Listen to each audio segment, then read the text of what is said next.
oradores de hoy. Leopoldo Moró, diputado nacional, Unidad Ciudadana por el Movimiento Alfonsinista.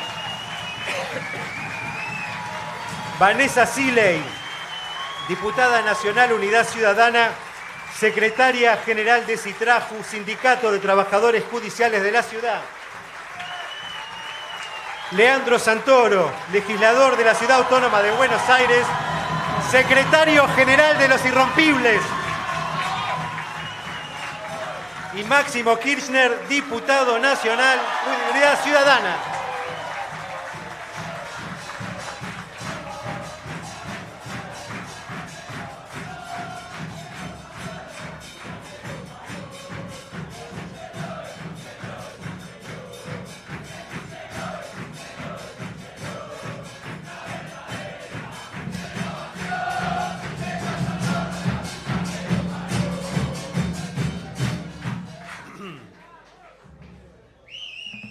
Si les parece, cedo ya mismo y sin más circunloquios la palabra al diputado nacional, Unidad Ciudadana por el Movimiento Alfonsinista, Leopoldo Moró.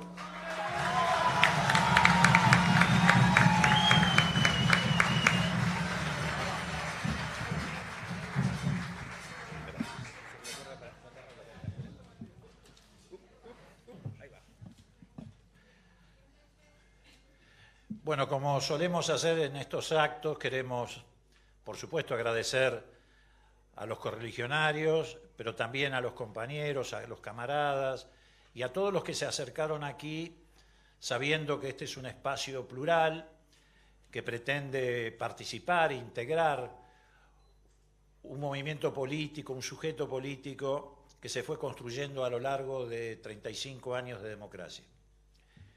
El otro día tuve la oportunidad de charlar en una reunión privada con un grupo de intelectuales y de juristas que forman parte de esto que nosotros llamamos el Movimiento Nacional y Popular. Y tenían una discusión bastante sofisticada, porque algunos planteaban que no estamos frente a un modelo neoliberal, sino más bien frente a un modelo conservador. Y la verdad que a mí no me parecía demasiado importante o significativo establecer esa diferencia, porque en todo caso nos remite al pasado, a la historia, acerca del rol que jugó el liberalismo, cómo se interpreta el liberalismo, que además tiene diversas interpretaciones de acuerdo a la geografía en la que podamos instalar la discusión. Entonces les decía que yo prefería definir a este gobierno, y más que al gobierno, a los grupos dominantes que estamos enfrentando, porque en realidad nosotros no competimos con un gobierno, nosotros estamos compitiendo con un entramado de grupos dominantes que a través del partido judicial, los grupos mediáticos y el poder económico han instalado en la sociedad argentina algo más que un modelo económico. Y a mí me parece que este bloque de poder es un bloque conservador, que aplica una receta neoliberal, que lleva adelante una política emparentada con el autoritarismo, esto es cada vez más evidente, y que además pretende establecer una sociedad con jerarquías. Por eso digo que no estamos solo enfrentando un modelo económico, hay que asumir que también estamos enfrentando y confrontando con un modelo de naturaleza política, que pretende cambiar la estructura de la sociedad argentina. Por eso se apoyan en el concepto de la meritocracia, que es un concepto que se antepone al de la democracia.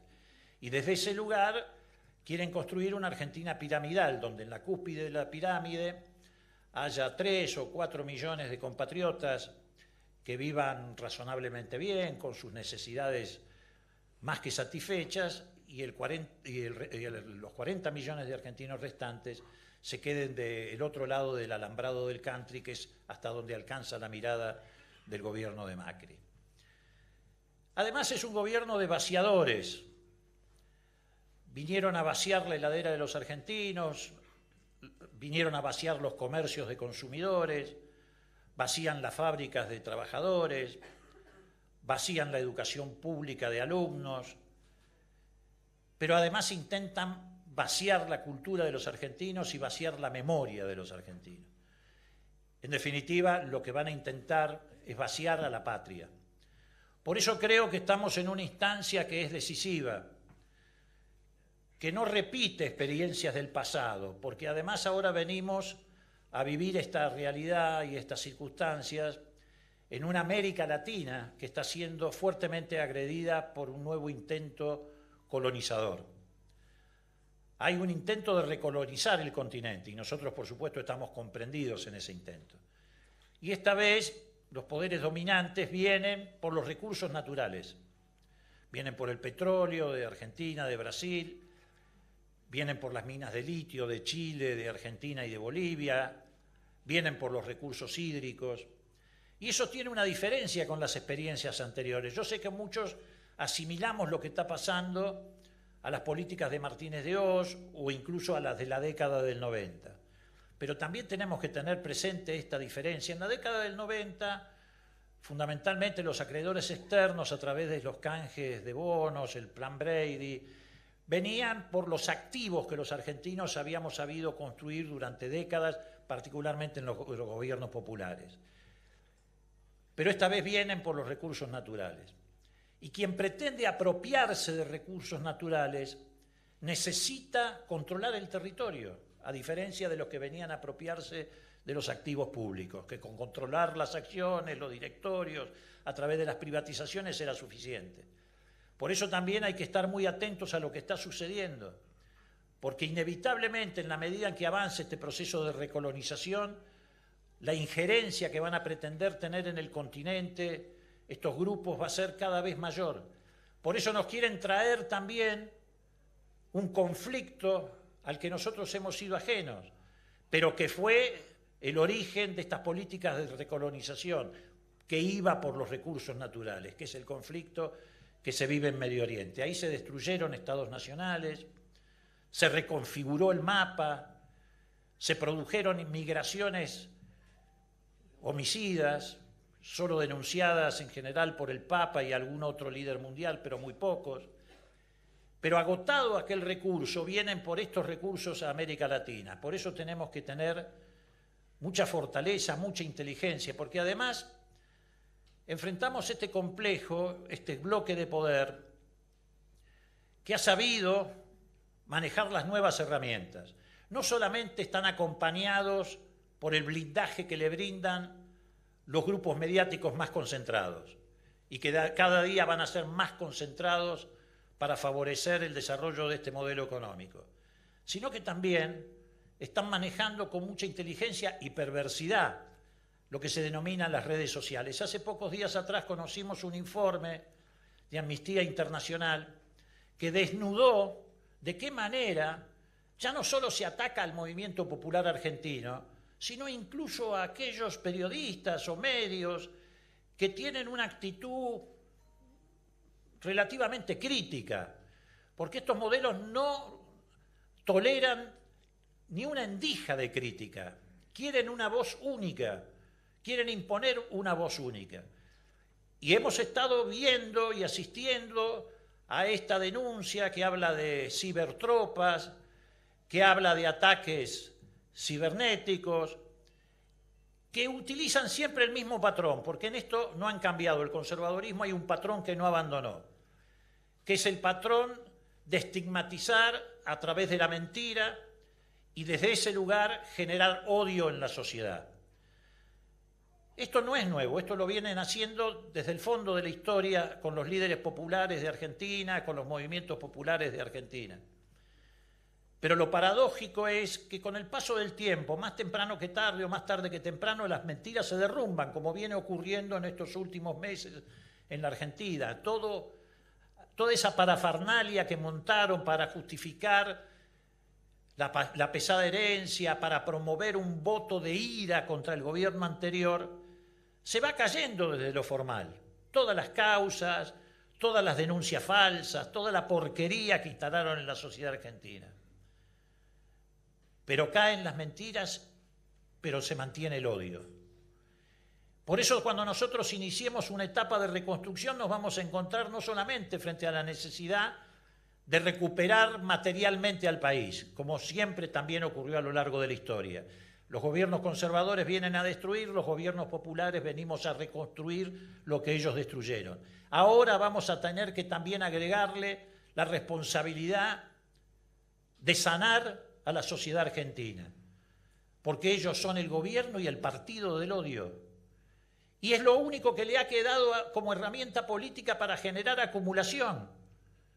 Seguir sembrando el odio, la estigmatización que se dirige a todos los sectores, no solamente a los sectores políticos opositores, como es el caso de todos nosotros.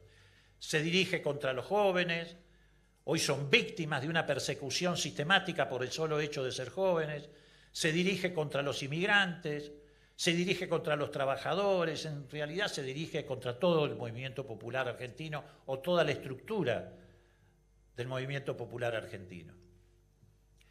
Por eso la tarea que tenemos por delante es muy importante. Por supuesto que nosotros creemos en la necesidad de la unidad de todos los sectores populares, lo más amplia, lo más abarcativa posible.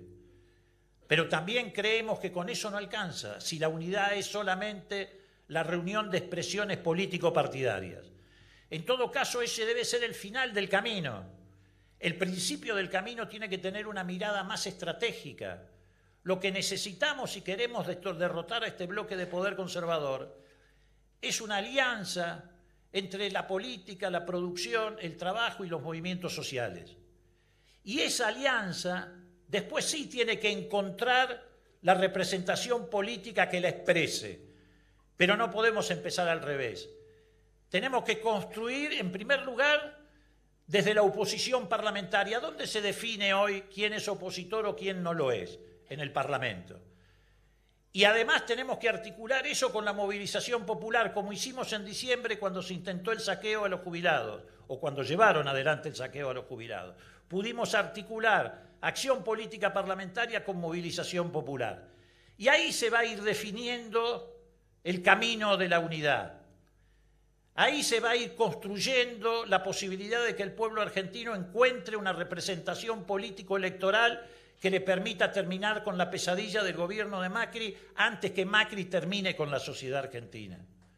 Desde ese lugar, y nosotros estamos aquí para contribuir en primer lugar a fortalecer Unidad Ciudadana, porque eso ya existe.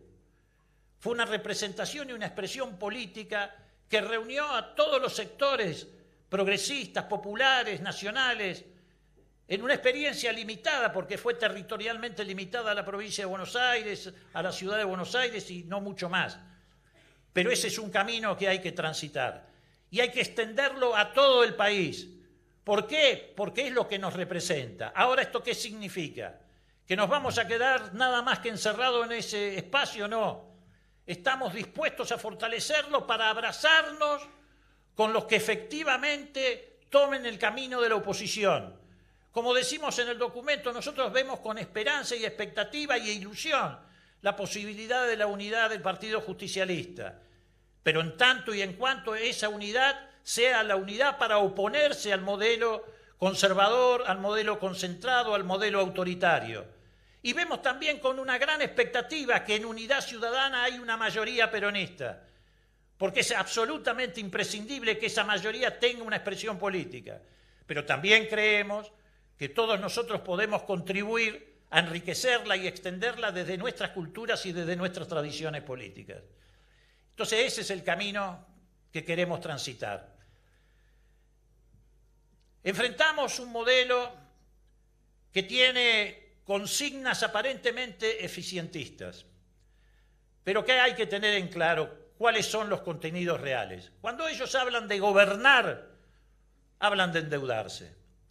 Cuando hablan de administrar, hablan de cerrar hospitales, de cerrar escuelas, de degradar la educación, de destruir las políticas públicas. Y cuando hablan de competitividad, hablan de bajar los salarios de los trabajadores. Ese es el límite del modelo. Y nosotros tenemos que avanzar en otro camino. Y estamos en condiciones de hacerlo. Yo nunca ejercité el optimismo de la voluntad, pero me parece que tenemos que también rescatar aquello que nos puede dar energía y fortaleza. Porque, entre otras cosas, una de las perversidades que estamos atravesando en las construcciones simbólicas es que se le intenta hacer creer a la sociedad argentina que no hay reservas para enfrentar esto, y las hay. Y las hay porque la historia política de la Argentina, a diferencia incluso de otros países hermanos de América Latina, es muy rica. La hemos atravesado con movimientos populares que han dejado una profunda huella en la memoria colectiva de los argentinos. El radicalismo, el peronismo, con liderazgo que también han dejado profundas huellas, como es el caso del liderazgo de Irigoyen, de Perón, de Alfonsín, de Néstor, de Cristina. Pero también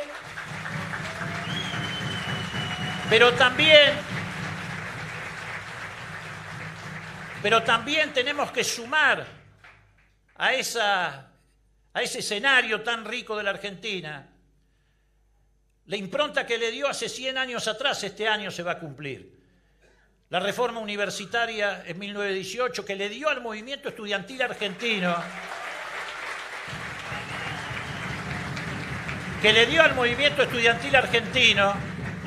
un protagonismo que incluso se extendió al resto de América Latina. De ese movimiento universitario del 18 nacieron partidos populares, por lo menos populares en aquellos tiempos, como fue el APRA de Perú y tantos otros en América Latina. Y después vino la gratuidad que impuso Perón en las universidades, que eso también significó una expansión que abrió las puertas de las universidades definitivamente a los hijos de los trabajadores. No hay ningún otro país de América Latina, salvo precisamente por esta imitación o por este ejemplo que dio la reforma universitaria, que tenga un movimiento estudiantil con tanta conciencia política. Y tenemos también al movimiento obrero, que más allá de aciertos o desaciertos de sus dirigentes, es potencialmente extraordinario la presencia que tiene comparada con cualquier otro de América Latina. La tasa de sindicalización de Argentina es la más alta del continente. Y además también hay un camino de luchas que fue fortaleciendo el espíritu del movimiento obrero. Tanto que la traición de algunos dirigentes no llega nunca a terminar de torcerlo, y el movimiento obrero siempre al final del camino se suma a los procesos de transformación en la Argentina.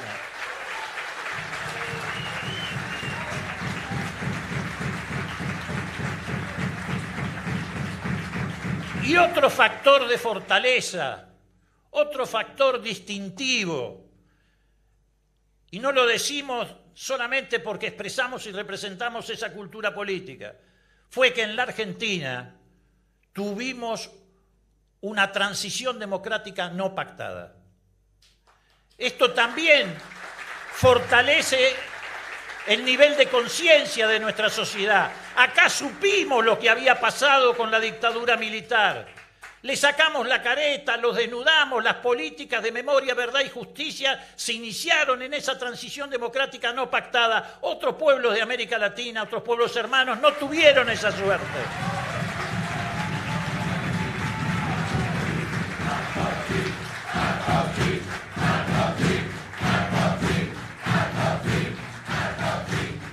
Y por último, también se suma a esta fortaleza del pueblo argentino el hecho de que en los últimos 12 años, en los años que pasaron del 2003 al 2015, en el gobierno de Néstor y de Cristina, se demostró que se puede gobernar sin las herramientas del neoliberalismo y que se puede favorecer a los sectores mayoritarios. Y eso está en la memoria más reciente y más fresca. Entonces, ¿cómo alguien puede suponer, a pesar de las dificultades, a pesar de la montaña que tenemos que enfrentar, cómo alguien puede suponer que con este acervo, con esta historia, con estas expresiones populares, con estos hechos históricos que conmovieron a la Argentina y que le sembraron esta huella tan profunda, vamos a perder esta batalla? No la vamos a perder, la vamos a ganar, y el movimiento popular argentino se va a poner de pie otra vez.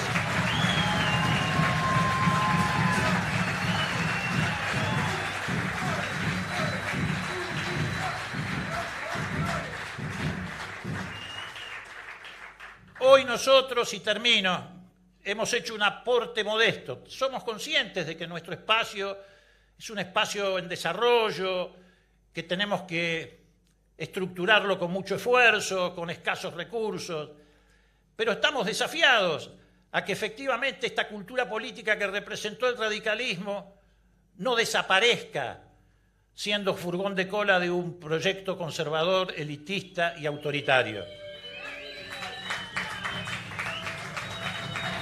Y cuando decimos no desaparezca, ¿por qué lo decimos?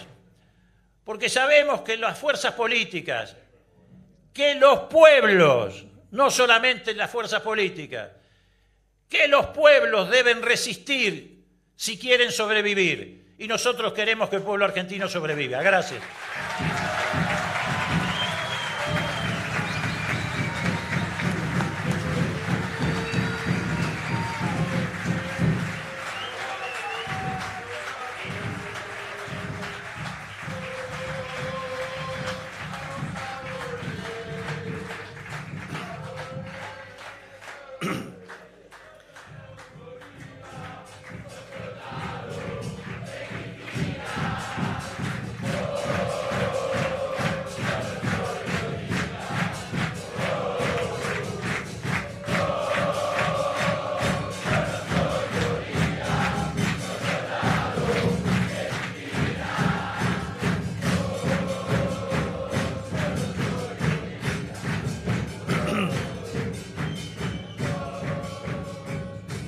Ahora le vamos a pedir la palabra a Vanessa Siley, diputada nacional por Unidad Ciudadana, secretaria general de CITRAJU, Sindicato de Trabajadores Judiciales de la ciudad, que también pertenece a la Corriente Federal de Trabajadores.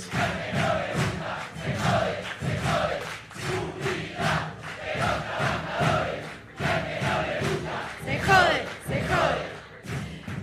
No sé si se me ve acá, pero bueno, vamos a hacer lo posible. Bueno, buenas tardes, compañeros, compañeras. Lo que le quiero contar, o hablar, o charlar, es lo que está pasando ahora con nuestros derechos laborales, ¿no? Y venía recién de un curso del Instituto Patria y una compañera me preguntó que bueno, o sea, estaba preocupada por la reforma laboral y la verdad que yo le dije, mirá, la reforma laboral, lo primero que tenemos que decir es que tiene distintas formas. La quieren hacer de distintas maneras. Una de esas maneras es con la ley que metieron en el Senado de la Nación. Esa se la frenamos. Y yo creo que sí, hay que festejar cuando ganamos batalla contra el enorme poder que tenemos enfrente, cuando el campo nacional y popular, con lo único que tenemos que es la organización popular, la fuerza en la calle, ganamos batalla. Y el 29 de noviembre, que fue la antesala de esas enormes movilizaciones de diciembre, ganamos la batalla y evitamos que se trate la reforma laboral. Así como ganamos la batalla y logramos revertir el 2x1. Así como ganamos la batalla también y evitamos que desaparezcan las paritarias, porque si fuera por ello ya directamente estaríamos igual que en los 90 y no existiría negociación salarial. Yo creo que esa fuerza que todavía sostiene el campo nacional y popular logró, por lo menos de esta manera, evitar que esa ley se trate. No sabemos por cuánto, ni cómo, pero no importa, esa batalla la ganamos. De otras formas también están queriendo meter esta ley. Por partes, dijeron ahora, ¿viste? O sea, como Jack el Destripador, le digo yo. Te mata igual, pero te mata por partes. Como el decreto de necesidad de urgencia que metieron al Congreso 3 partes en formato de ley. También la quieren hacer camuflada. Meten flexibilizaciones laborales cuando una organización sindical va a negociar su salario y le dicen, solo te homologo la paritaria si sacás este o aquel derecho del convenio colectivo de trabajo, o si metés el presentismo, o si sacás un viático. Esa es la presión por sector. Y la presión por sector es una estrategia de este gobierno que solamente se puede combatir no peleando por sector, sino peleando en unidad. Para eso necesitamos las centrales obreras.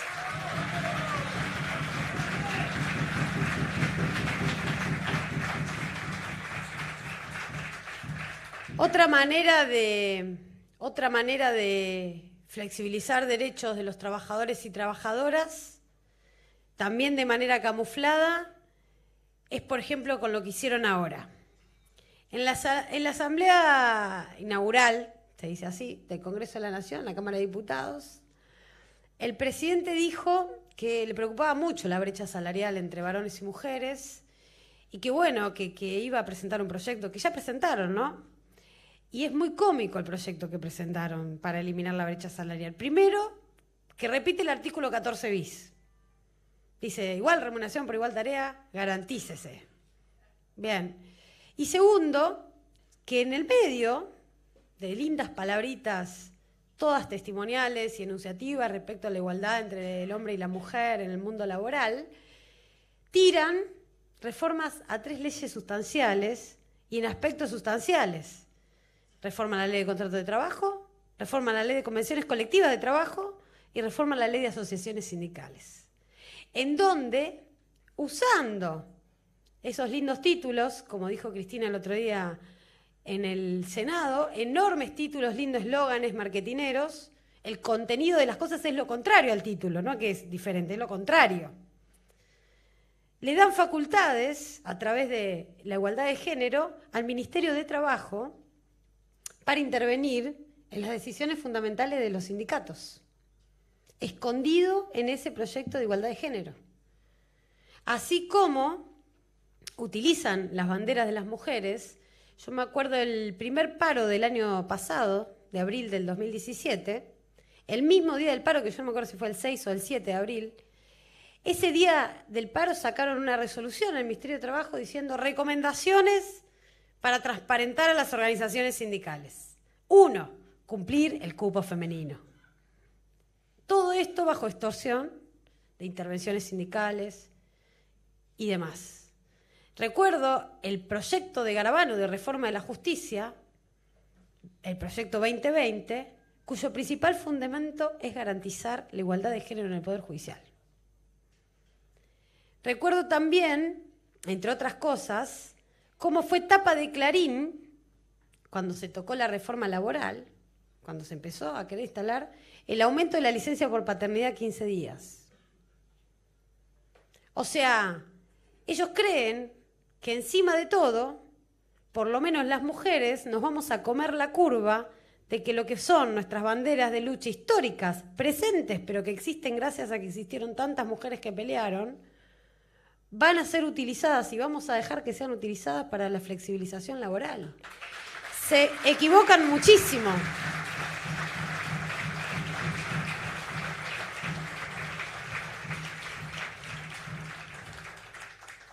Creo que en ese contexto donde ellos eligen los ataques fragmentados, nosotros tenemos que hacer la lucha colectiva, la lucha en unidad. Cuando venía para acá, digo, bueno, yo vengo, mi familia materna eran radicales, así que lo voy a decir. Porque panaderos radicales, mi familia materna, ferroviarios peronistas, mi familia paterna. Obviamente se mataban los domingos, no se hablaba de política, ni de religión, ni de fútbol. Y hasta que lo hermoso de eso es que efectivamente después todos se hicieron kirchneristas.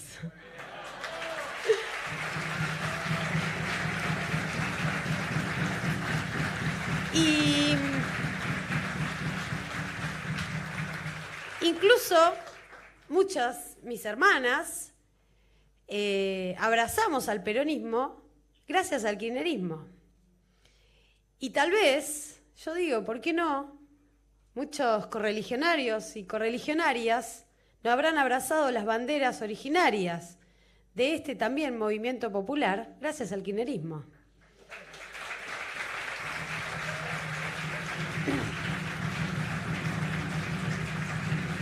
Y entonces cuando pienso en Unidad Ciudadana, rescato 2 cosas. Primero, que tiene un programa, que es de lo que hablaba Leopoldo recién, que tiene un programa político de contenido y que lo creo sustancial, porque esquivamos las discusiones berretas respecto de las personas y vamos efectivamente al nudo de la cuestión, que en definitiva es y sigue siendo la liberación nacional.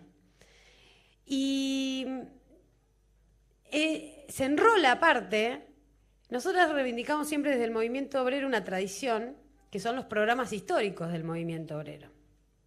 Y desde La Falda, Huerta Grande, etcétera, etcétera, etcétera. No voy a nombrar a Gualdini, no se preocupen. Pero también forma parte de nuestra tradición. Hoy, por ejemplo, la Corriente Federal de Trabajadores y Trabajadoras de la CGT, donde está mi organización sindical, reivindica esa tradición histórica y también tiene un programa. Y creo que fue siempre el reflejo de esa mujer, de esa compañera, de Cristina Fernández de Kirchner, de entender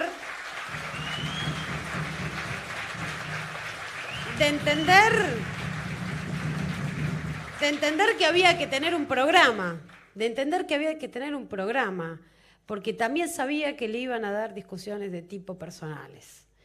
Y creo que eso que permitió el kirchnerismo, que nos permitió a los 12 años, que es que mi familia se vuelva a hablar de política, por ejemplo, permitió la unidad, nos permitió a muchos pensar distinto y tener esperanzas, es lo que Unidad Ciudadana va a permitir en el futuro.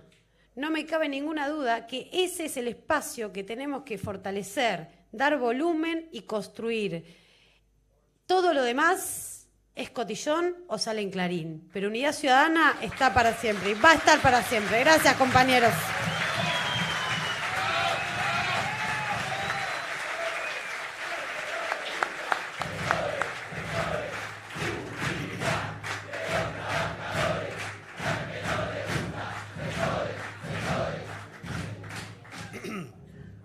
Ahora le vamos a pedir la palabra al legislador de la Ciudad Autónoma de Buenos Aires y secretario general de Los Irrompibles, Leandro Santoro.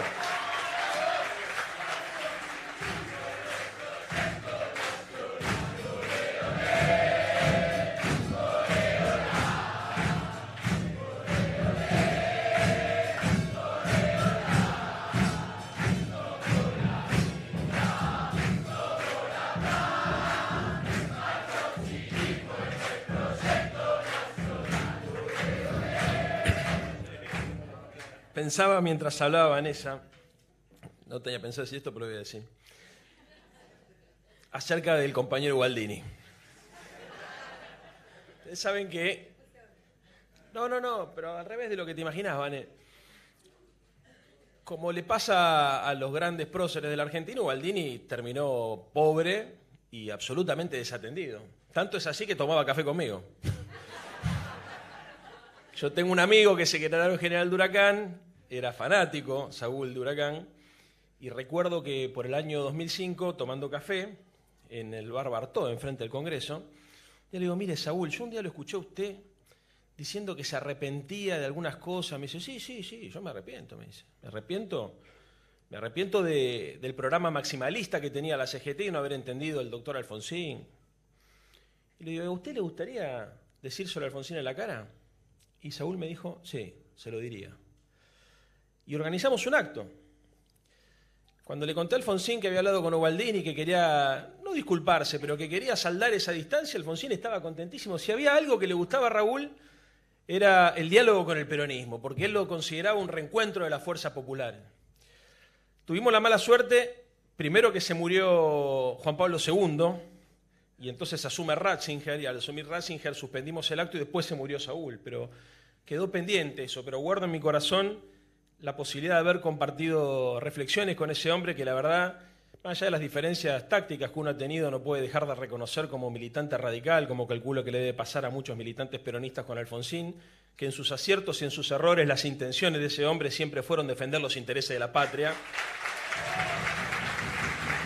Así que también expresa la síntesis de lo que venimos a plantear acá, la conformación de un espacio político que supera contradicciones del pasado, que aprende a saltar las viejas antinomias y a poner en su lugar las contradicciones secundarias para poner las contradicciones fundamentales siempre en el centro de la discusión. Y es ahí, compañeras y compañeros, que me parece que es importante empezar a avanzar en el análisis de un concepto que viene flotando en el ambiente nuestro, que es la idea de la unidad, ¿no? Se habla mucho de la unidad, y yo la verdad creo que tenemos un enfoque equivocado de la unidad. Porque pareciera que la unidad es la unidad de los dirigentes políticos. Y estamos todos muy preocupados a ver si el Chino Navarro viene a tomar un café con el Chivo Rossi, si el Chivo se junta con Filmus y van a verlo a Alberto Fernández, cosas que son necesarias, pero que no tienen un carajo que ver con la construcción de la unidad. La unidad, por definición, sabemos lo que lo hemos leído a Laclau y los que hemos militado en partidos populares que construyeron mayorías populares, se define en términos de la unidad de los segmentos políticos y sociales que están siendo agredidos por este proyecto económico.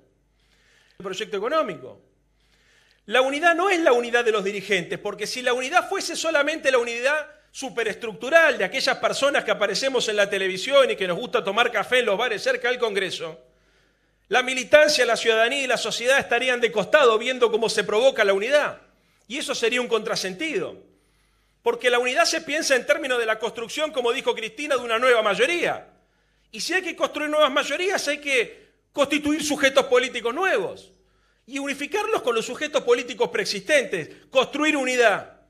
Es, por ejemplo, lo que hizo Máximo y lo que hizo Mayra y todos los compañeros cuando se pusieron al frente del reclamo del movimiento feminista por el aborto.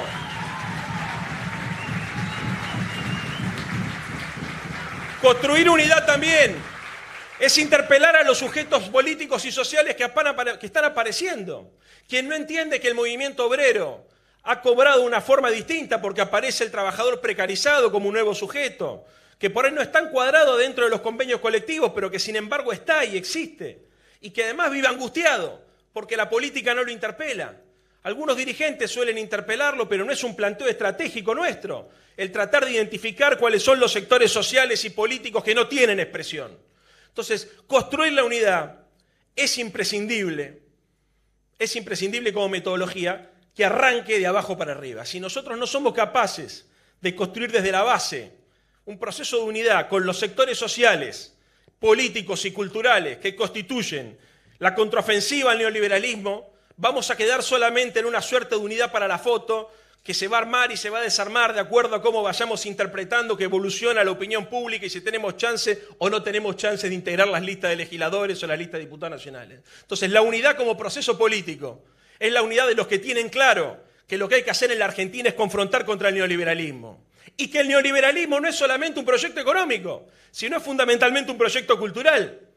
Pelear contra el neoliberalismo significa, además de confrontar contra las medidas concretas de gobierno, como decía Vanessa recién, como puede ser la reforma previsional o la reforma laboral, es pelear por la construcción de una contrahegemonía, de un contradiscurso, que se plante sobre valores alternativos a los que propone el PRO. Hoy estos hijos de puta que están gobernando trabajan desde la perversidad de tratar de convencer a las víctimas del sistema que su condición casi fatalista es la de ser subordinados. Y tratan todo el tiempo de lograr y tratan permanentemente de convencernos que aceptemos la desigualdad como una situación natural. Entonces,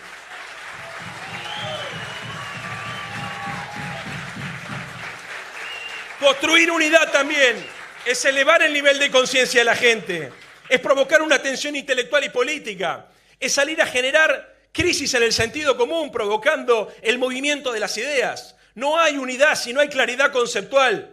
A los peronistas les enseñó el general Perón que la unidad de acción era consecuencia de la unidad de concepción. Y a mí en la Junta Coordinadora Nacional, cuando empecé a militar, me dijeron exactamente lo mismo. Si quieren tener capacidad de influir sobre la realidad, pónganse de acuerdo primero en el diagnóstico de lo que está pasando en la Argentina. Y hoy en la Argentina se está sucediendo una reforma cultural de carácter violento, más violento incluso, que la modificación en la estructura económica y social. El cambio cultural incluso es más perverso y más violento y es más profundo, porque se pauta y se monta sobre valores que son socialmente aceptados. Nosotros solemos decir que es fácil ser de derecha y es cómodo ser del PRO, porque alcanza solamente con repetir las verdades de Perarrullo, que históricamente te vienen repitiendo los formadores de opinión que hablan de política sin utilizar los canales políticos para construir sentido. El discurso político de estos señores, de este bloque de poder, se construye siempre a partir de la utilización de instrumentos no políticos y que se montan siempre sobre un supuesto sentido común. Es del sentido común, por ejemplo, utilizar a las personas y calcular todo en términos de cuánto tenés, cuánto valés. Es del sentido común, por ejemplo, la mercantilización total de la vida. Y entonces todos los bienes son comerciales y te dicen, por ejemplo, bueno, a ver, ¿cómo puede ser, por ejemplo, que venga un inmigrante y pretenda atenderse gratis en un hospital público nuestro? Bueno, la contrapregunta sería, hijo de puta, ¿qué pensás hacer entonces? ¿Dejarlo morir en la puerta del hospital público? ¿Desentenderte de lo que le pasa a un compatriota? ¿Desentenderte de tu historia, que es la confluencia de corrientes inmigratorias?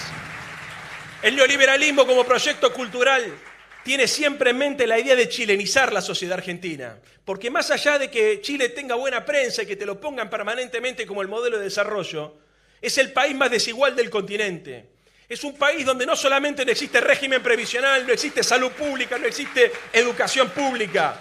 La tasa de sindicalización es la más baja de América Latina.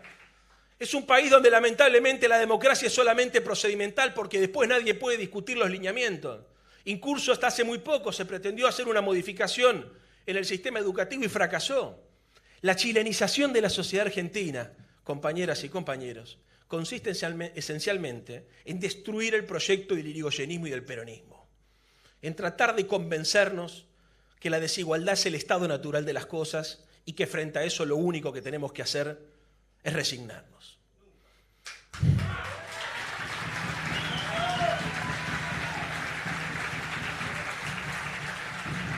Y para lograr esta operación cultural, la derecha utiliza un mecanismo que los politólogos solemos denominar construcción de hegemonía.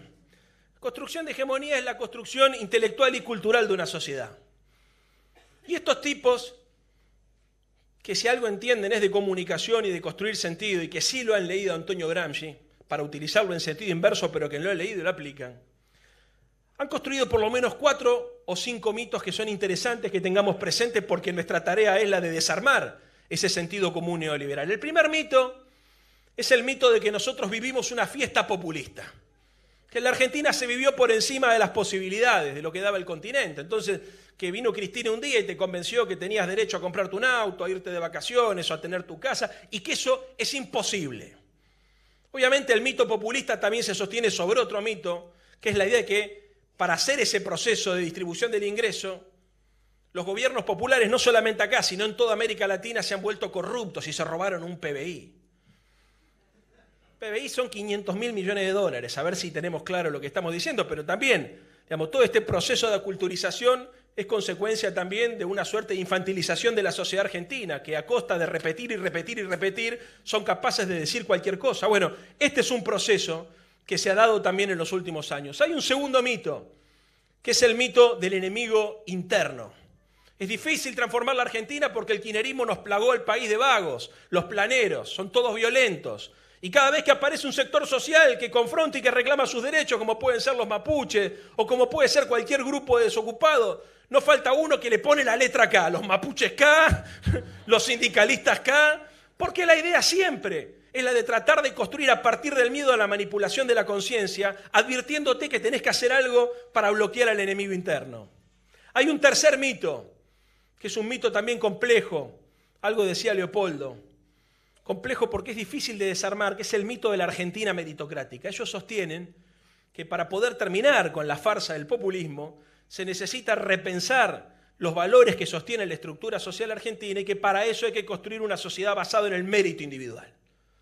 Y por supuesto, todos estamos de acuerdo en que a vos te tienen que dar lo que te mereces porque el mérito individual es, si se quiere, una suerte de teoría de la justicia, y ellos hablan inclusive de la justicia en términos de igualdad de oportunidades.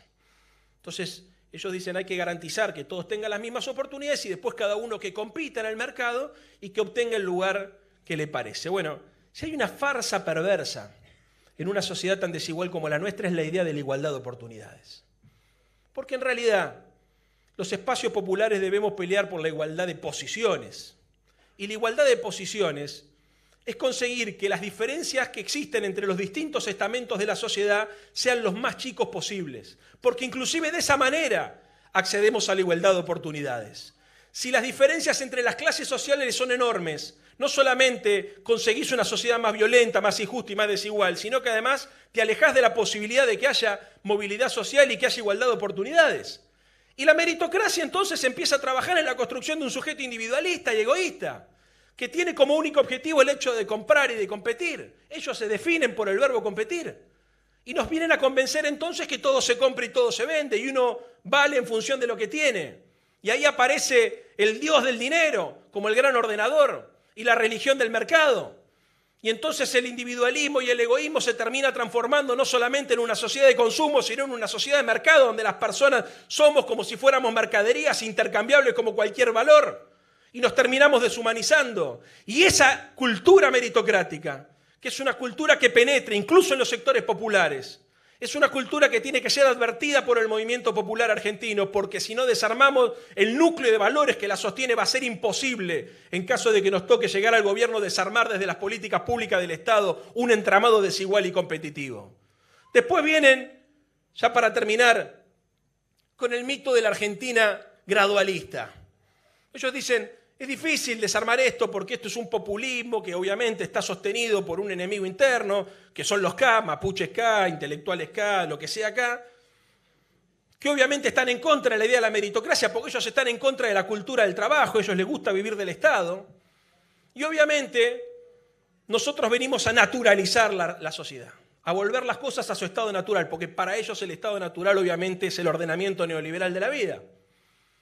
Y en ese ordenamiento neoliberal dicen, somos gradualistas, nosotros vamos más despacio de lo que nos exigen algunos. Y acá es muy importante detenernos en este punto. Porque si algo este gobierno no es gradualista, este es un gobierno que ha aplicado políticas de shock. Lo que pasa es que construyeron una operación mediática instalando operadores intelectuales orgánicos de la derecha, operadores del sentido común, como el señor Broda, como el señor José Luis Espero, como el señor Milei, que corren por derecha al gobierno solamente para mostrarlo como si fueran moderados. Y tratan entonces de decir que ellos están siendo presionados por grupos poderosos sin representatividad social para ir más a fondo con las reformas pro mercado, con el ajuste y con el desguace del estado de bienestar. Bueno, esto es una operación que tiene como único objetivo provocar un proceso de distribución del ingreso tan violento como el que se provocó en la década pasada, pero en sentido inverso. Esto se llama redistribución regresiva del ingreso. Esto se llama generar condiciones de rentabilidad para los ricos a costa de los pobres, con la complacencia de los pobres, casi esperando que los pobres agradezcan su situación de tal.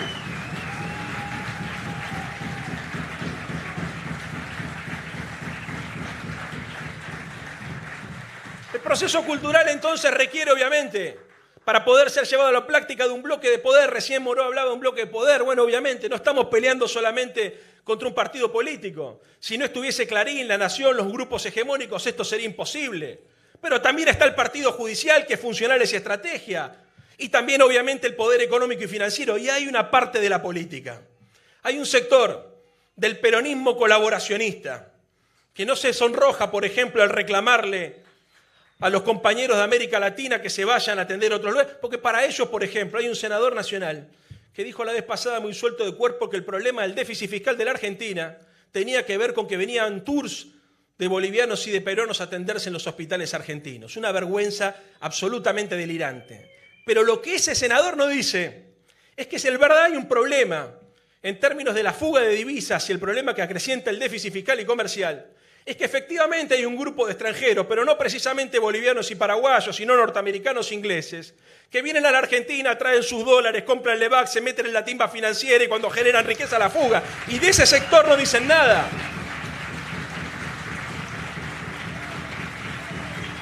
Y en ese bloque de poder, además del peronismo colaboracionista, tenés al radicalismo entreguista.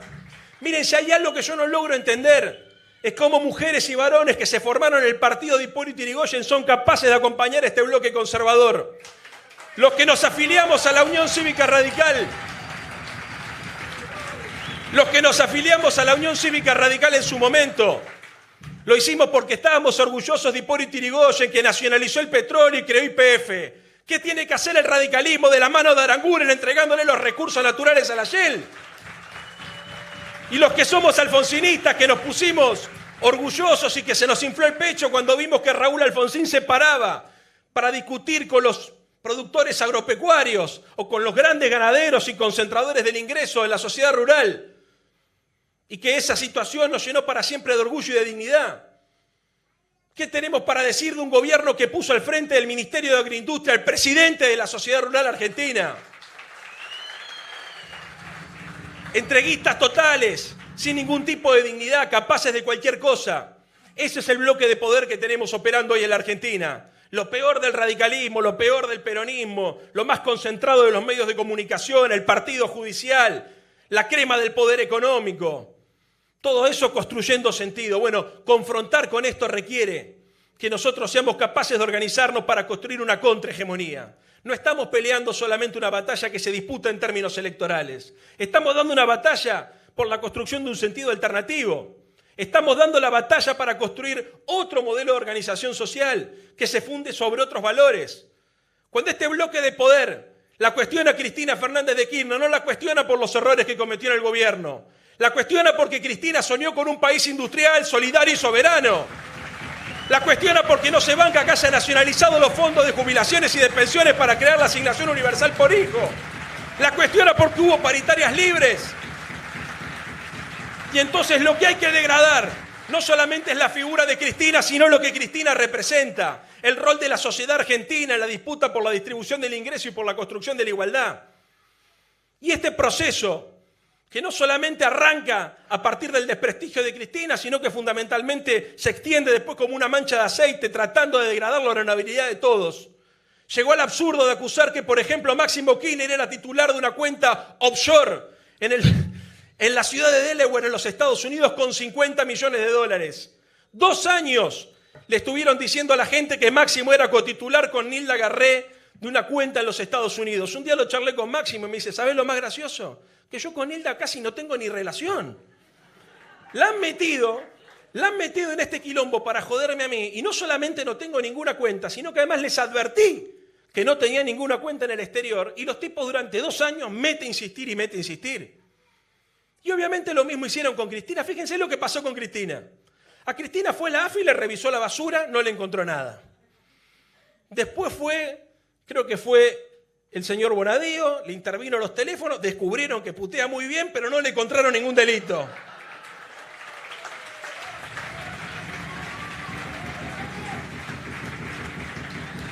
Le allanaron la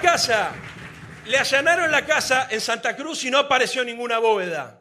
Y mandaron exhortos a la justicia de Suiza a ver si tenía cuentas o sociedades offshore, y no tenía ninguna. Ahora, el que sí tenía era Mauricio Macri. Tenía el presidente de la nación, él, sus padres, sus hermanos y toda la familia. Efectivamente, fueron a buscar las cuentas de Cristina, encontraron las cuentas de Macri y se acabó la discusión en la Argentina a blindar esa situación.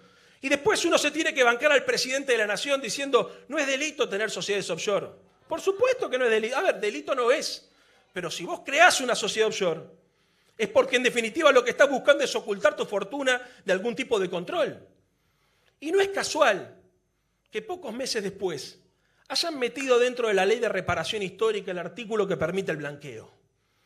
Porque nos vinimos a enterar que el hermano del presidente, el señor Gianfranco Macri, hizo un blanqueo de cerca de 622 millones de pesos. Yo les hago una pregunta. ¿Dónde se imaginan que Gianfranco Macri tenía 622 millones de pesos? ¿Abajo de la cama? La tenía en una sociedad offshore. Las sociedades offshore, conjuntamente con el blanqueo, construyeron un dispositivo para que este grupo de gente que históricamente vivió del Estado, porque, a ver, vivieron del Estado desde el peor lugar.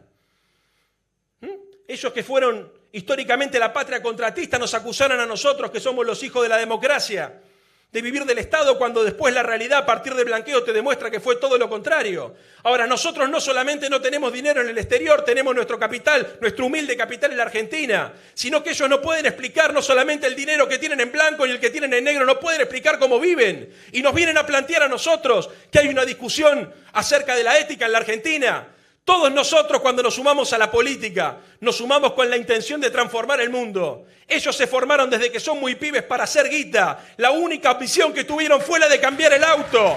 Nunca soñaron con cambiar la Argentina, con cambiar la estructura desigual.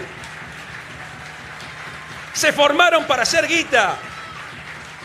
Y los pusieron al frente del Estado porque fueron eficientes para hacer guita. Y pareciera que en la lógica neoliberal Eso alcanza para ser ministro. ¿Cómo no va a ser ministro el señor Aranguren o el señor Caputo si demostró que es bueno para hacer guita? Bueno, la política no tiene que ver con eso. La política tiene que ver con la construcción del bien común, no con la construcción del bien individual.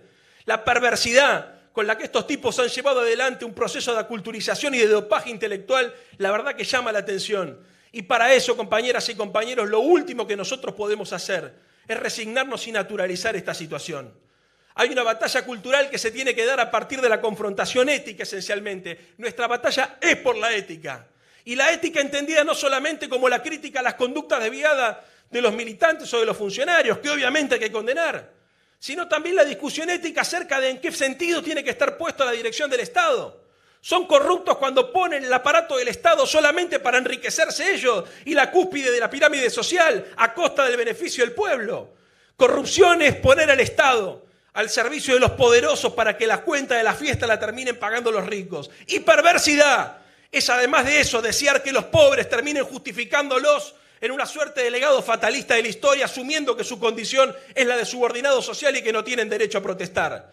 Por eso acierta Moró cuando les advierte a los peronistas que no solamente van contra el kirchnerismo, van también contra el peronismo y contra el movimiento obrero, porque tienen que desarticular esta construcción poderosa para llevar adelante este modelo social, económico y cultural excluyente. Y ahora sí, para terminar, uno muchas veces se pregunta cuál es nuestra utopía, cuál tiene que ser nuestro modelo a seguir, porque hay una ética que es una ética compleja, que como decíamos recién, estos tipos no son solamente paracaidistas polacos que vinieron a hacerse cargo del Estado para enriquecerse ellos porque sí. Estos responden a una lógica más profunda. Que sea posible en la Argentina llevar adelante este tipo de proyectos es porque hay cierta aceptación social, no nos vamos a engañar. Y la aceptación social tiene que ser confrontada con otra ética. Yo soy de los que cree que este es un debate esencialmente ético. Y la ética que tiene que confrontar contra la ética neoliberal es la ética que anida en el corazón de todos nosotros, que es la ética militante. Mire, la ética militante es la ética que se funda sobre la idea de la vocación de servicio y la vocación de poder. La ética militante es la que nos permite soñar con un futuro comunitario y que nos inhabilita la posibilidad de pensar nuestra vida solamente en términos de cómo nos vaya a nosotros. Ninguno de nosotros puede ser feliz solamente si le va bien a uno. Uno tiene esa concepción militante que te obliga todo el tiempo a ponerte del lado del que más sufre. La ética militante es la ética que nos lleva a comprometernos con el desarrollo de la vida de nuestra comunidad. La ética militante es la ética que nos obliga siempre a innovar, a crear y a provocar, a salir de la zona de confort en la cual podemos eventualmente estar para ponernos en una situación difícil y angustiante, que es la de tratar de pensarnos cómo hacemos para transformar desigualdades que llevan décadas y que son estructurales. Y siempre que se da esta discusión, se plantean algunas preguntas acerca de cómo hacer para llevar adelante esta ética militante. ¿Qué tiene que hacer la militancia? Yo creo que ahí hay tres elementos que nosotros tenemos que recuperar para hacer esta batalla cultural, esta construcción contrahegemónica. El primero es el humor, porque el humor es una manifestación de la inteligencia y el humor sirve muchas veces para desarmar esos prejuicios neoliberales que anidan en el corazón de muchos de nuestros compatriotas. Con el humor se puede acceder a lugares de la inteligencia y el razonamiento que tal vez con una construcción más sólida, más armada, más orgánica, es más difícil. En segundo lugar es la ternura. Y la ternura es clave porque, como decía el Che, uno para tratar de transformar la sociedad tiene que endurecerse sin perder la ternura. Yo siempre pensé que el kirchnerismo sufrió mucho la muerte de Néstor porque Néstor condensaba esas dos cosas, el humor y la ternura.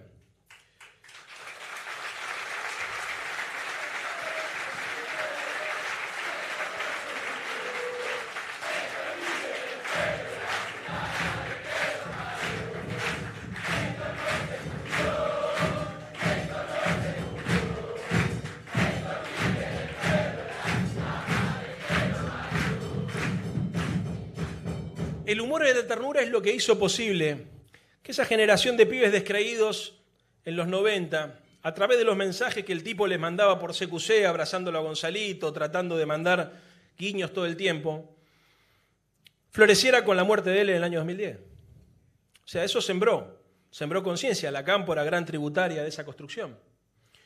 Y yo creo que como consecuencia de la muerte de Néstor y de todo lo que fue el embate de la derecha para Cristina, tal vez el proyecto haya perdido un poco de esta característica. Haya perdido un poco del humor y de la ternura como herramientas para poder interpelar, ¿no es cierto?, esa actitud. Yo recuerdo, él siempre decía hay que ser transgresores, ¿no? Hay que ser... Yo, a pesar de que no sé cómo se llevarían entre ellos, pero a mí me hacía acordar al Alfonsín que nos decía que había que ser rebeldes, ¿no? Porque no había que conformarse con la realidad, había que desafiarla, y la manera de desafiarla era con la ternura y el humor. Pero hay un tercer elemento, que es un elemento indispensable, imprescindible para poder encarar todo esto, porque por más que nosotros seamos inteligentes y tratemos de ser tiernos y nos pongamos siempre en el lugar del que más sufre, buscando interpelar y buscando abrir la conciencia, nos vamos a encontrar con instancias de defensa de lo que existe muy fuerte. Y ellos son muy poderosos y muy creativos. Y con humor y con ternura no alcanza. Por eso hay una tercera dimensión, que yo creo que es la dimensión que nosotros tenemos que lograr galvanizar en este proceso de construcción de contrahegemonía, que es la que aporta Cristina, que es la dimensión de la pasión. Si nosotros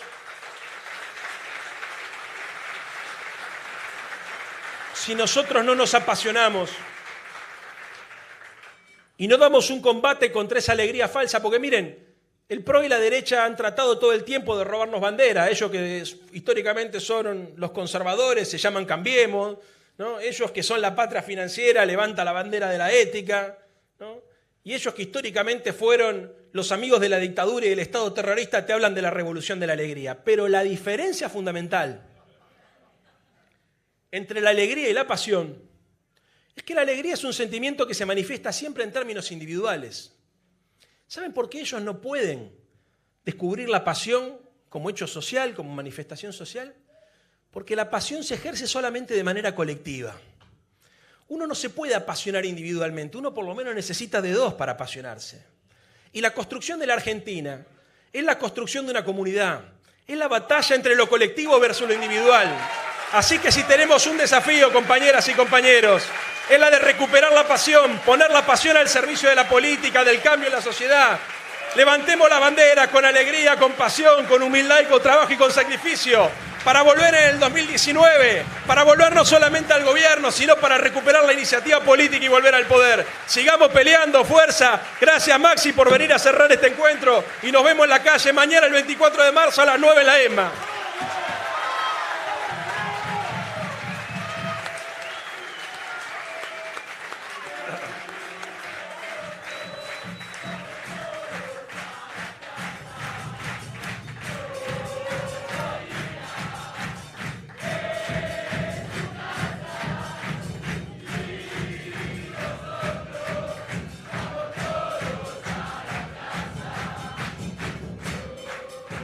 Justamente, ya que sacan el tema, la convocatoria, la columna del radicalismo popular es mañana a las 9 de la mañana frente al espacio de memoria y derechos humanos, también mal llamada ex-ESMA, desde donde sale Unidad Ciudadana y todo el Frente Nacional y Popular.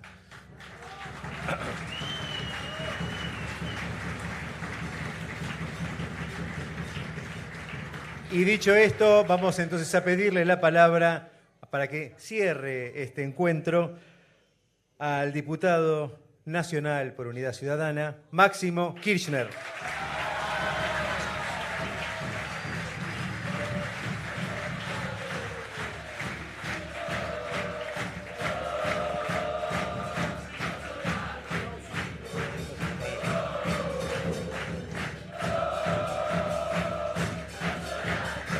Bueno, primero agradecerle a todos ustedes que están un viernes a esta hora acá, compartiendo entre todos los humildes puntos de vista que podemos tener todos. Me convencieron los tres oradores, pero en particular agradecerle a Leopoldo, que aparte empieza. De muy chiquito siempre la escuché a Cristina elogiar los dotes de orador y como hablaba el compañero también ahora, Leopoldo Moró. Y nunca me imaginé tener que cerrar un acto donde hablaba él aparte. Vos imaginate que eran horas y horas de escuchar discursos. Pero bueno, mientras lo escuchaba hablar y uno mira un poco lo que decía Leopoldo, lo que expresaba Vanessa y también Leandro en cuanto a lo que fue y es el radicalismo, ¿no? Y me acuerdo que ahora el 27 de abril del mes que viene se cumplen 15 años de la elección del 2003. Y ahí fue Leopoldo en esa elección también cuando todos rajaban por el tirante como candidato a presidente de la Unión Cívica Radical, que prefirió salir a poner en valor lo mejor de la historia del radicalismo y no alquilarlo, como está hoy, en manos del macrismo. Y también, mientras hablaban de Ubaldini, siempre me pregunté, más allá de aquel error o esa visión que habría cambiado de Saúl en el tiempo, ¿por qué siempre lo pusimos a Ubaldini como la cuestión antagónica a Alfonsín y no a los Rogio, y no a los Pescarmona, y no a los Macri, que fue lo que finalmente le dan el golpe económico a Alfonsín? Y aparte, es un orgullo solo que la chapa que pueden haber tenido el presidente ocasional Néstor y Cristina, sino también de que durante esa presidencia de Cristina se lo homenajeó en vida a don Raúl. Y la verdad que no me canso de decirlo porque son cuestiones que todos deberíamos aprender. Pero bueno, para adentrarnos un poco más en el día a día, en el presente y en lo candente, creo que las reflexiones que uno no puede más que compartir de cada uno de los compañeros y compañeras que habló está íntimamente relacionado con lo que tenemos que hacer, con este desafío de construir lo que viene y una alternativa seria. Recién cuando desarrollaba los conceptos de unidad, Leandro, uno pensaba mucho, ¿no? Cuestiones que aparte nos atraviesan todos los días, porque creo que algo que tiene que ser puntal y base para cualquier unidad que pretenda gobernar la Argentina debe ser que una vez en el gobierno esa unidad no se desintegre bloqueando la oportunidad de aplicar las políticas por las que fue votado. Y creo que muchas veces tenemos que tener en cuenta estas cosas. Lo digo porque muchas veces 2007, 2011, 2011, 2015 hay una cuestión particular que deberíamos entender, en los armados incluso. Cuando sucede el conflicto con el sector agrario, el local patronal, inició Cristina la pérdida también en ese momento de la mayoría en el Congreso. Era un armado muy amplio, que incluía a muchos sectores del PJ que hoy no están, y que también incluía a gran parte del radicalismo en la figura de Cleto Cobos. Sin embargo, ese armado amplio, que incluía vastos sectores, ante el primer conflicto, a meses, no más de 100 días de haber asumido a la compañera, hizo que gran cantidad de diputados, por ejemplo, abandonaran el bloque e incluso se llevaron al vicepresidente también, que votó en contra del propio gobierno. Entonces creo que la unidad es algo que debemos trabajar de manera seria y no como una cuestión solamente de ganar y que vamos a ganar. Hay que construir una unidad política. Esa unidad política tiene que ser parte de una construcción política porque va a enfrentar una construcción mediática. Nosotros, y estas tensiones, y sé que en la ciudad de Buenos Aires es tiene mucho más peso que en otros lugares, hay que asumirlas. Y que realmente tenemos que empezar a discutir las cuestiones con un poco más de... Aunque sea complejo. Miren, yo escucho muchas veces, en buena intención y buena fe, a muchos compañeros también discutir las cuestiones de comunicación en cuanto a la habilidad. A la habilidad del que comunica. Tenemos que aprender de cómo comunican ellos. Y a mí me parece que no tenemos que obviar que el mayor ideólogo de este gobierno, el hombre quizás con un poder similar al del presidente y al del jefe de gabinete Marcos Peña, que es Durán Barba, escribe que hay que perseguir al adversario hasta lograr casi que se quiera suicidar o se baje o abdique de la lucha, o también que no importa la verdad. Entonces, digo, ¿tenemos que hacer eso? ¿Eso es realmente lo que queremos? ¿O eso es lo que nosotros tenemos que enfrentar y queremos enfrentar en esto que hablaba Leandro de construir la contrahegemonía? Porque si no caemos en trampas, y sinceramente yo no los veo muy hábiles comunicando. O sea, a ver, alguien que dice que el hombre peleó contra los dinosaurios y le ganó, aparte. ¿Qué jefe de gobierno? Con un presidente que dice que Rivadavia lo trajo... Lo que es caerse en la parte privada, ¿no? En la Newman también. Porque muchas veces creo que no son hábiles, es la potencia. No hay habilidad ahí. Pueden tener otras, de hecho se pueden ver. Pero lo cierto es que la potencia que tienen ellos radica principalmente en esta cortina de hierro mediática que los protege día y noche. Ahora, esto puede sonar a muletilla, a latiguillo, pero no deja de ser importante que lo tengamos en cuenta.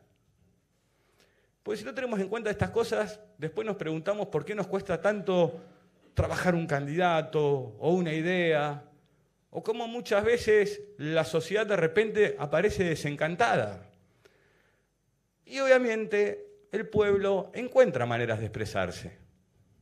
Entonces, cuando hay pibes que se los llevan preso por un tuit, aparte de llevarse preso un montón de gente, cuando, como sucedió incluso en un programa de la televisión pública, pusieron a 2 personas diciendo que se habían equivocado por una musiquita que habían puesto, cuando la sociedad, cuando las argentinas y los argentinos no se encuentran en los medios de comunicación, de repente, un día, en la cancha de fútbol te empiezan a cantar. Y te empiezan a cantar en los recitales y en un subte o en cualquier lugar, lo que es una expresión casi como una contraseña entre muchísimos argentinos que no se encuentran identificados ni representados por los medios de comunicación en cuanto a lo que están viviendo en su día a día. Entonces creo que... Bueno, esa sería la contraseña. Y creo que esa contraseña que la gente toma como propia, que puede ser o vamos a volver, o que va identificando, o que es la unidad de los trabajadores, es natural. Nosotros, y creo que fue con lo que se encontraron Néstor y Cristina cuando asumieron el gobierno allá por el 25 de mayo del 2003, ellos pudieron avanzar en un montón de políticas porque hubo construcciones previas a ellos. Es que llegaron de repente y dijeron, había generado el pueblo argentino resistencias durante mucho tiempo.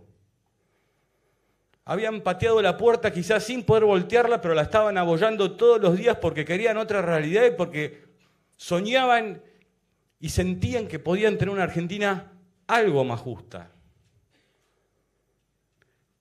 Entonces, creo que una de las tareas a la que nosotros no podemos, ni queremos, ni tendremos que evitar, es la de saber que tenemos una gran oportunidad. Aunque muchas veces parezca difícil, aunque esa cuestión arrolladora como que se llevan todo puestos porque son poder y porque son poder duro. No estamos enfrentando un partido político, es poder duro. Es poder económico, es partido judicial, son ellos. La principal tarea que tenemos hoy para construir un futuro mejor es la de mantener muy altas las banderas que mantuvieron, por ejemplo, los organismos de derechos humanos durante años hasta que encontremos un gobierno y la síntesis que nos permita poder llevar adelante esas políticas. La memoria, de poder... Esas banderas que ustedes tienen en alto hoy acá, porque no estoy contento de estar en un lugar donde los que lloraron a Alfonsín lo lloraron de verdad y no se secaron las lágrimas con los pliegos del presupuesto de Macri. La verdad que este es el radicalismo que uno quisiera, porque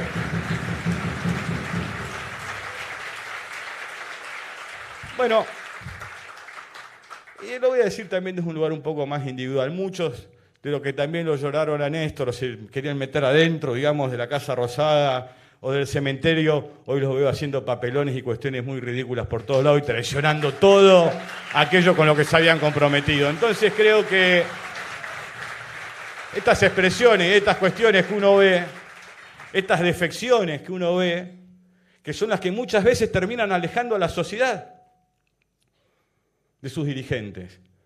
Porque el ataque mediático, aparte sobre las dirigencias que no le responden a esos sentidos comunes, a esos cánones, tiene que ver con que tenemos un gobierno que no le gusta acercarse a la gente. Y que si no le gusta acercarse, tampoco puede acercarse por las propias políticas y las consecuencias que las mismas tienen en su desarrollo. Entonces lo que busca es que la sociedad no se quiera acercar a ningún tipo de dirigencia, por lo menos a ninguna dirigencia que pueda sostenerle una pelea mano a mano en cuanto a lo que puede ser el futuro de un país. Entonces, en este desafío que tenemos por delante, en esto que fue Unidad Ciudadana el año pasado, en esas ganas que le puso la compañera también después de haber sido 8 años presidenta para sostener y para dar la pelea cuando muchos cuidan los zapatos andando de rodillas, creo que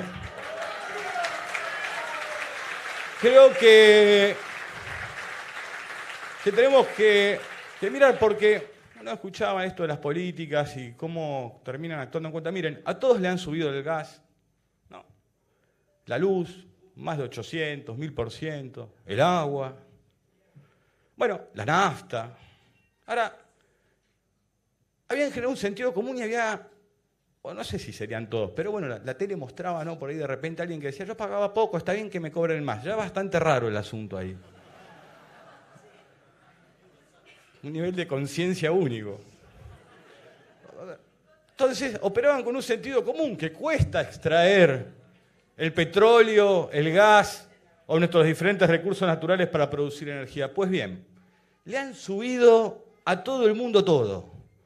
Ahora, en las provincias patagónicas, por ejemplo, en la provincia de Santa Cruz, la producción de petróleo cayó 10%. No es que estamos produciendo más. Han modificado los convenios colectivos de trabajo a punta de pistola con despidos,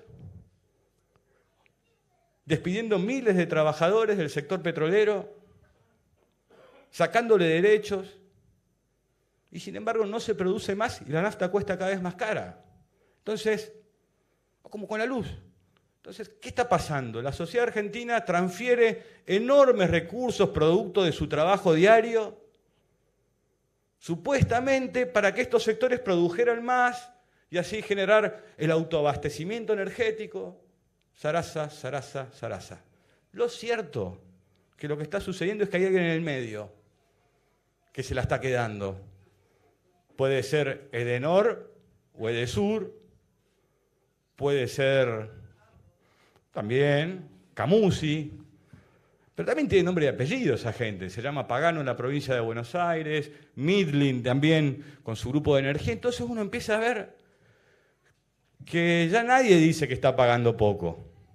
Y tenemos ahí la brillante intervención entonces de nuestro presidente que dice que tenemos que hacer como hacía la abuelita hace no sé cuánto tiempo. Miren, yo no sé qué haría la abuelita Blanco Villegas, pero sería un acto de sadismo hacerle eso al pobre Mauricio de chico, si podía. Entonces, creo que no nos tenemos que ir 50 o 60 años para atrás con nuestros abuelos, con ir hasta a noviembre, si quiere, del año pasado, y que le vuelvan a poner la fórmula de actualización de sus haberes como estaba. Con eso alcanza, no vayamos 60 años para atrás capaz que no ponga la calefacción. que le devuelvan lo que es de ellos, porque aparte de la perversidad de lo que hicieron, en esta especie, no vamos a poner entre comillas ahorro, porque ellos hablan de ahorro, es que entre el mes de julio del 17 y octubre del 17 se le dieron una gran cantidad de préstamos a la Argenta, a la Asignación Universal por Hijo y Embarazo y a los jubilados de la mínima.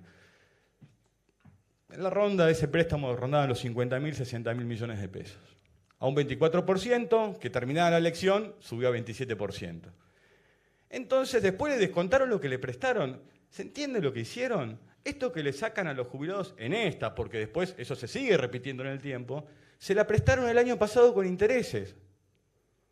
A los argentinos le han prestado plata que era de ellos con intereses.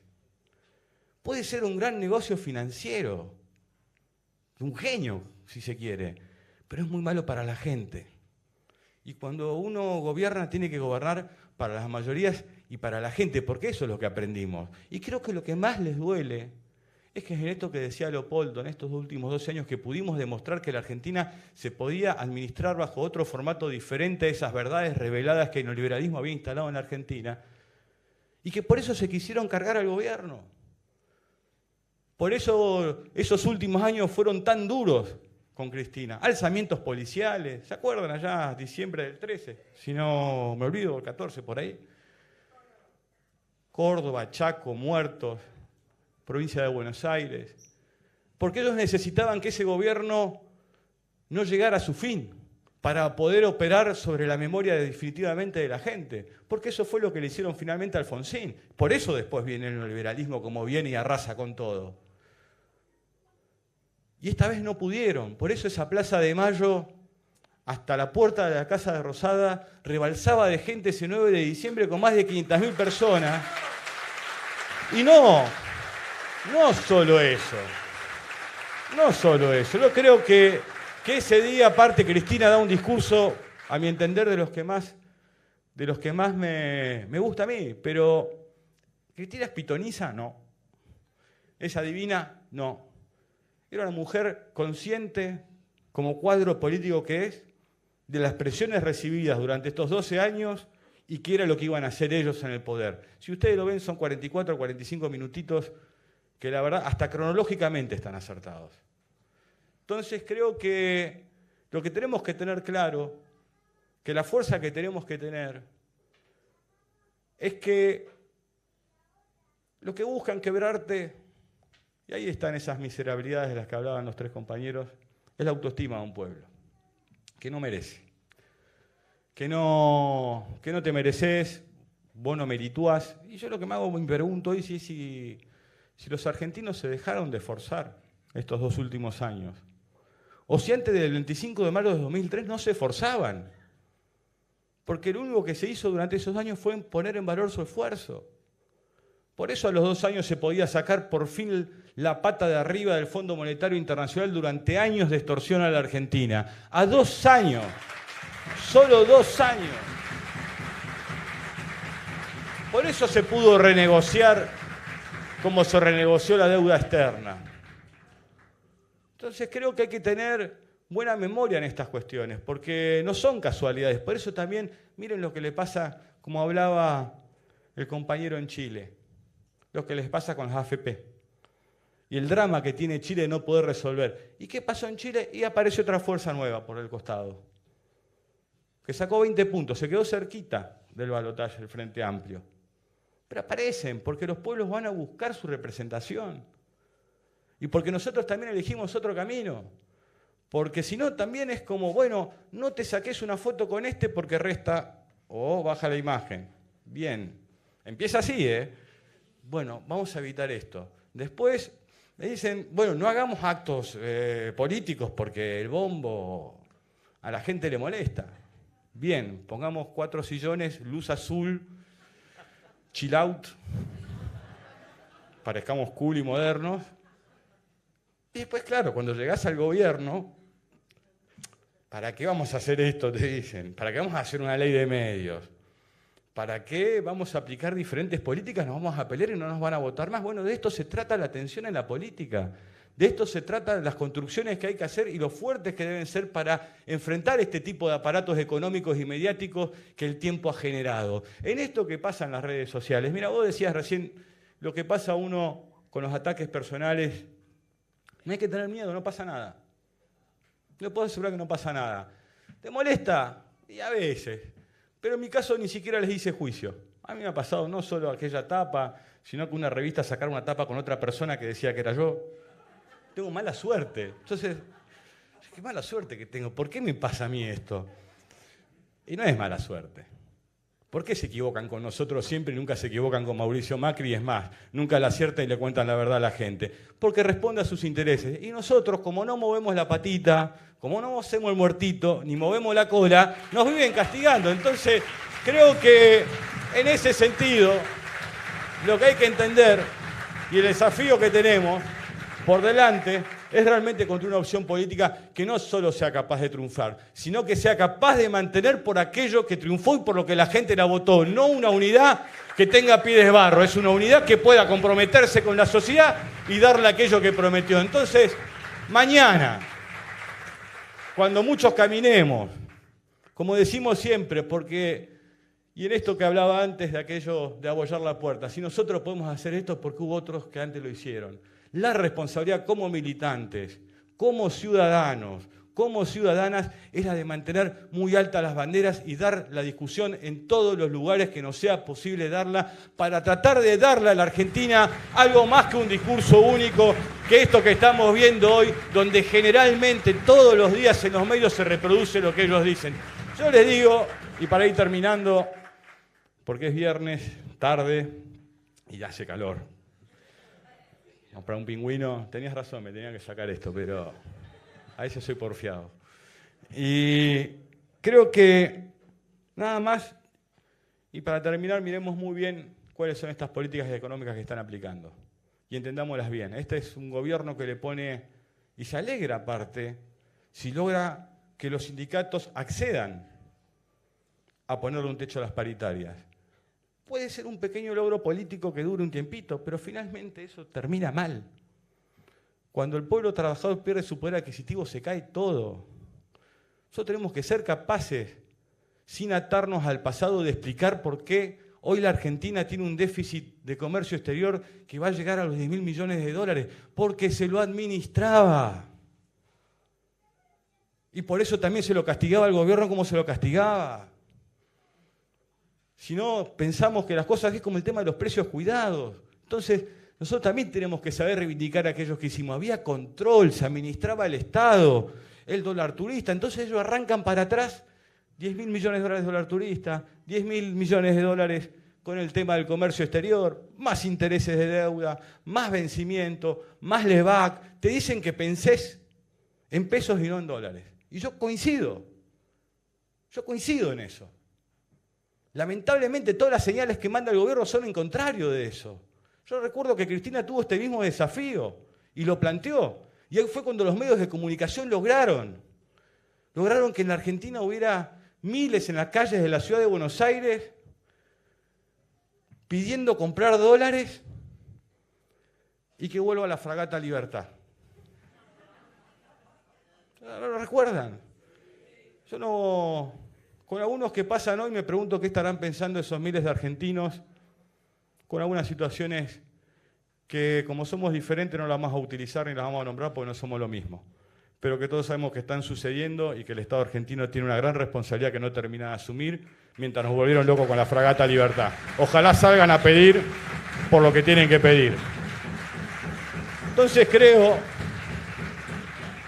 que la discusión final es que no le alteren las prioridades a nuestro pueblo. Creo que nosotros no supimos resolver algunas contradicciones y que tenemos que trabajar sobre ellas, como pasó en el mundo del trabajo, cuando le hicieron creer a miles de trabajadores argentinos que su problema eran las ganancias. Y que pensaron que el que cobraba la asignación universal era un vago que no quería laburar, o una piba humilde que se embarazaba en un barrio porque está re piola embarazarte y cobrar la asignación universal por embarazo. Este tipo de cosas, cuando alteran nuestro orden de prioridades, esto es lo que le sucedió a la sociedad argentina y por eso terminó votando como votó. Y por eso no le cumplen nada ahora. Cuando alteraron ese orden de prioridades que lo importante era sostener el trabajo, no endeudar el país. Miren, en el 2017 se endeudaron en 52.000 millones de dólares. La verdad que uno esperaría más conciencia de las mayorías. Cuando nosotros llegamos en el 2003, la expresión popular mayoritaria era que el país tenía que vivir con los suyos hasta poder ordenarse. Y lo que estamos viendo es que se endeuda de una manera más allá de las cuestiones de Toto Caputo. Está bien que se encarguen algunos de eso. Yo la verdad que miro, el problema no es un problema que Toto haga lo que hace también, ¿no? Toto toma deuda todo el día. Podríamos hacer, pero más allá de las cuestiones morales o éticas o de delitos que puedan atravesar la figura de él, el tema es discutir la política pública. ¿Y qué se está haciendo con ese endeudamiento? ¿Qué es lo que se está haciendo? ¿Dónde está? Porque la Argentina, cuando llegaron ellos, hacían satélites. Hacíamos satélites. Nuestros pibes en la escuela recibían netbook. Se hacían los hospitales y adentro había médicos y enfermeros. Hay más de 3 o 4 hospitales en la provincia de Buenos Aires que están cerrados. 3 o 4 hospitales, como en Esteban Echeverría, que están cerrados. O que los intendentes con poquito están tratando de llevarlos adelante. ¿Qué es lo que hacen con el endeudamiento? Es más, te dicen, casi una cuestión esquizofrénica, la pesada herencia, pero tenemos mucho para endeudarnos porque el anterior gobierno dejó el nivel de endeudamiento más bajo. Uno piensa, me están tomando el pelo. ¿Cómo puede ser que alguien que te dejó una... ¿Quién más querés recibir un país con ese nivel de endeudamiento? Imagínense lo que era el 25 de mayo del 2003. Y lo que fueron los años siguientes, porque aparte, recién en el 2007-2008 se logró bajar de 2 dígitos la desocupación. No es que pasó todo el 26 de mayo del 2003. Las relaciones de fuerza en la política son muy importantes y los niveles de conciencia y las urgencias de nuestra sociedad también. Y ahí fue donde la confundieron. Y ahí es donde nosotros no nos tenemos que enojar, porque mirá, es cierto lo que decía Leopoldo del odio. No sé dónde leí, no sé de dónde vendrá, pero el odio, generalmente el que lo tiene es un veneno que se lo toma pensando que se va a morir el otro. Se va a morir él de odio. Y ahí es donde nosotros no tenemos que caer. Nosotros tenemos que tener mucha ternura, como decía el compañero, mucho amor, muchas convicciones, mucha alegría. En eso que la compañera llamó la patria del otro, es abrazar al otro, es ir a buscarlo si se equivocó, como nos vendrían a buscar a nosotros seguramente si nos hubiéramos equivocado, para poder enfrentar un sistema que va a explotar las mayores miserabilidades que una sociedad en cualquier parte del mundo puede tener. ¿A qué sociedad me quieren llevar o nos quieren llevar? ¿A una sociedad que entren nuestros pibes a una universidad, a una escuela a matar a sus compañeros? ¿A una sociedad donde termina atacando, invadiendo países según su gusto o acercamiento? Yo no quiero esa sociedad, yo quiero otro tipo de sociedad. Quiero vivir en otra sociedad más libre como la del matrimonio igualitario. Quiero vivir en una sociedad más libre como fue la ley de género. Una sociedad que le permita a las mujeres poder elegir en la interrupción voluntaria del embarazo. Que nadie nos venga a correr, y no me voy a cansar de decirlo, que esto le puede provocar algún daño al Papa. Al Papa lo que le hace daño es que este hombre no entiende lo que dice respecto de las políticas ambientales y económicas de distribución y de la cultura del descarte, porque la verdadera cultura del descarte que existe hoy en el continente la encabezan Macri y Temer, con represión, con ajuste, persiguiendo y encarcelando a los que piensan diferente, como le pasa al compañero Lula en Brasil. Entonces, que no nos vengan a correr con cuestiones que tienen que ver con las libertades colectivas de género. Yo, sinceramente, les quiero, estaría horas, agregar que voy a contar, aparte, por qué tenemos que saber. A mí me tocó, voy a comentar acá una infidencia, no sé si es gracioso o no, pero cuando se decide la fórmula de la Ciudad de Buenos Aires, 2015, ¿no? Llegan Mariano, tenemos una reunión con Mariano, compañero Santoro, Entonces llegan, así no habían pasado muchas horas de que se había anunciado todo eso. Entonces pasan así, nos ponemos a hablar, bla, bla, bla, bla. Yo no decía nada. El compañero de Leandro me decía, che, ¿qué pasó? Hasta que en un momento, no sé si fuiste vos o Mariano el que dice, bueno, ¿viste los tweets? ¿Qué tweets? Le digo yo, no tengo Twitter, estoy muy contento. Todo esto que está pasando con Facebook lo dije, ¿eh? Le quiero aclarar, no tengo Facebook, no tengo Twitter, nada, avisé. Y digo, no, y no sé si me lo mostraron ahí o me lo dicen. Sí, quédate tranquilo, digo, está todo bien. ¿Sabes por qué? Porque yo también me equivoqué muchas veces. Esa gente que te viene a decir todo como si tuviera la verdad revelada sin reconocer que se equivocó, no interesa y no sirve. Y como me equivoqué muchas veces pude entender también que él se hubiera equivocado y que teníamos que estar juntos para poder dar la pelea a una ciudad difícil como la ciudad de Buenos Aires. Entonces, que no nos crucen ni falsos antagonismos, ni viejas cuestiones. Nosotros tenemos que construir una categoría superadora de estos tiempos, con lo mejor de la historia y la tradición de los partidos populares en la Argentina, poniendo y teniendo muy claro que hay que avanzar, como dicen ustedes cuando cantaban su marcha, adelante sin cesar para que reinen el pueblo, el amor y la igualdad. Muchas gracias, compañeros.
Tiene para desmembrar un montón de... No, la mente con la música.